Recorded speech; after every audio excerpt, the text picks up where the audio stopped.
Horseshoe kidney में हमारे पास ये होता है कि किडनी के इंफीरियर पोल्स जो हैं वो फ्यूज कर जाते हैं। अब फ्यूज करने से क्या होगा कि नॉर्मली पेल्विस में किडनी बनती है और फिर उसने अपनी एडल्ट पोजीशन पर जाना होता है। ठीक। अब अगर हमारे पास किडनी का लोअर पोल जो है ना दोनों किडनीज का वो फ्यूज कर गया तो किडनी असेंड नहीं कर सकेगी क्योंकि ये ट्रैप हो जाएगी इंफीरियर मेसेंटेरिक आर्टरी के अंडर।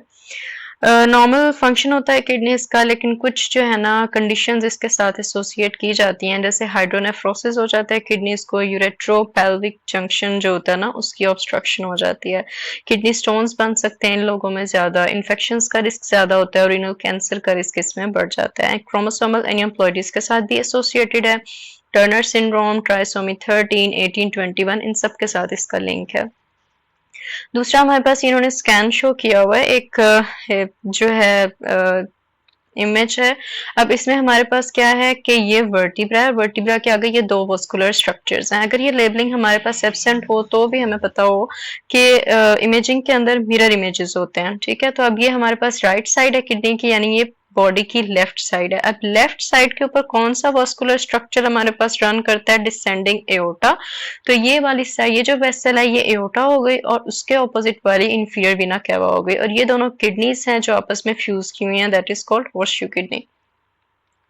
अब नेक्स्ट हमारे पास जो है ना वो क्या होता है, कंजेनिटल सॉलिटरी फंक्शनिंग किडनी। इसमें क्या है कि एक ही किडनी है जो फंक्शनल होती है। ठीक।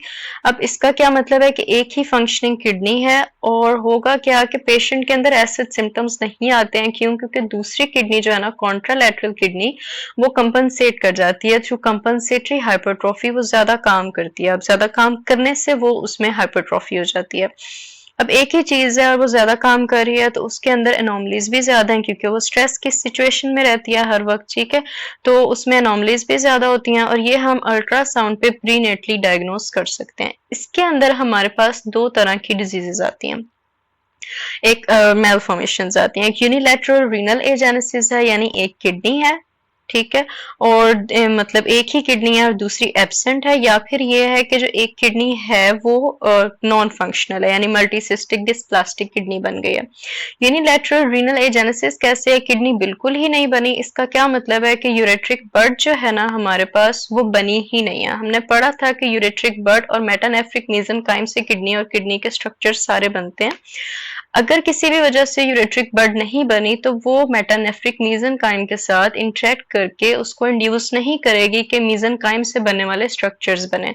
तो यूरेट्रिक बर्ड से जो स्ट्रक्चर्स बनते हैं, यूरेटर बनता है, पेल्विस, कैलिसिस, कलेक्टिंग डक्ट्स, ये सारा कुछ नहीं बनेगा। जब वो मेसेनकाइम के साथ इंटरेक्ट नहीं करेगी तो उसके अंदर हमारे पास क्या होगा कि proximal convoluted tubule, glomeruli proximal convoluted tubule, distal convoluted tubules, ये सारी चीजें नहीं बनेगी। कंप्लीट एब्सेंस होती है किडनी और यूरेटर की। अब उसके बाद हमारे पास आता है मल्टीसिस्टिक डिस्प्लास्टिक किडनी। इसके नाम से पता चलता है कि किडनी बनी है, लेकिन क्या है कि वो फंक्शनल नहीं है। उसमें क्या है, प्लास्टिक का डिस्क का क्या मतलब होता है, एबनॉर्मल ग्रोथ हुई है किडनी की। अब यूरेट्रिक बर्ड इसमें बनी है, उसके वाले स्ट्रक्चर्स तो बन सकते हैं, लेकिन क्या होगा कि मेटानेफ्रिक मेसेनकाइम के साथ इंटरेक्ट नहीं हुआ और ये डिफरेंशिएशन नहीं करा सकेगी, तो नॉन फंक्शनल किडनी बनेगी। और उसमें क्या होगा, मल्टीसिस्टिक है तो सिस्ट और कनेक्टिव टिश्यू बना होगा। मोस्टली ये यूनिलैटरल होती है, लेकिन ये बायलैटरल भी हो सकती है। और यूनिलैटरल में भी ये, अगर हम कहें कि ये हेरिडिटरी है या नॉन हेरिडिटरी, तो ये नॉन हेरिडिटरी है। ये नहीं है कि एक पेशेंट में अगर है तो वो अपने ऑफस्प्रिंग को भी ये पास करेगा। अगर बायलैटरल किडनीज डिस्प्लास्टिक है, इसका मतलब है दोनों किडनीज ही नॉन फंक्शनल है, तो पोर्टर सीक्वेंस हो जाएगा। कैसे कि अगर किडनीज फंक्शन ही नहीं कर रही हैं तो यूरिन आउटपुट बिल्कुल नहीं होगा। यूरिन आउटपुट 0 है अगर किसी पेशेंट का, किसी फीटस का, तो क्या है कि उसमें ओलिगोहाइड्रेमनियोज हो जाएगा। ओलिगोहाइड्रेमनियोज की वजह से पोर्टर सीक्वेंस स्टार्ट हो जाएगा। अब नेक्स्ट हमारे पास है डुप्लेक्स कलेक्टिंग सिस्टम।